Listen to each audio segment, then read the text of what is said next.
Hello বন্ধুরা, welcome to Sharmi's blogs. একটা mini blog নিয়ে চলে এসেছি। আমার মেয়ের 11 মাসের ফটোশ্যুটের ব্লগ নিয়ে চলে এসেছি। এবারে থিম করেছিলাম মাইলস্টোন। তো দেখতেই পাচ্ছেন এভাবে তৈরি করে নিয়েছিলাম। আমার বেবিটাকেও রেডি করে নিয়েছি, সাজিয়ে গুছিয়ে। জানিও ফটো তুলতে দেবে না, সেভাবে এত দুষ্টু হয়ে গেছে, সব কিছু লন্ডভন্ড করে দেবে। তো এই যে ওর বাবার কোলে রয়েছে, দেখতে পাচ্ছেন সব কিছু ওর বাবাই তৈরি করেছে। আমি বেবিকে রেডি করেছি। এই যে দেখুন শুরু হয়ে গেছে। ও কোনোভাবেই ফটো তুলবে না, তাকাবেও না, কিছু না, ওর মতো খেলাধুলা করবে। তো যেটুকু পেরেছি এর মাঝখানেই চেষ্টা করেছি ফটো তোলার।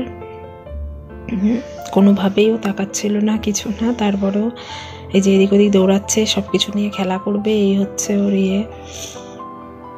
কোনোভাবেই তাকানো যাচ্ছিল না। তারপর অনেক কষ্টে যাই হোক কয়েকটা ফটো তোলা হয়েছে। যেটুকু ফটো তুলেছি আপনাদের সাথে শেয়ার করেছি। ভিডিওটি ভালো লাগলে লাইক কমেন্ট শেয়ার করবেন, চ্যানেলটি সাবস্ক্রাইব করতে ভুলবেন না। আমার মেয়েটাকে সবাই আশীর্বাদ করবেন, দেখতে দেখতে বড় হয়ে যাচ্ছে মেয়েটা।